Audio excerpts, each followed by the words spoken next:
Hey everyone, what's up? Welcome back to my channel. Or, better yet, your channel.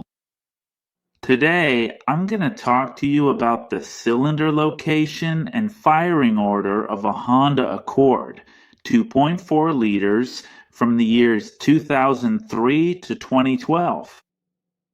Here we have a very clear example of an engine from that vehicle.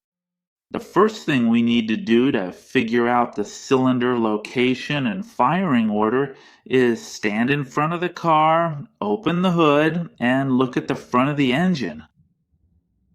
The specific location and the exact order would be as follows. Starting on the far left side, you will find cylinder number 1. And then over on the far right side, you will find cylinder number 4. In the middle are cylinders number 2 and 3.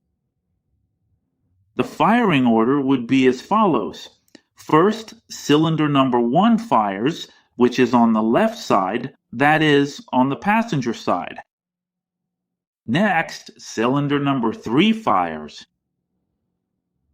After that, cylinder number 4 fires, which is on the right side, on the driver's side. And finally, cylinder number 2 fires. Well, folks, that's all I have to say. See you in the next video tutorial. See you, son.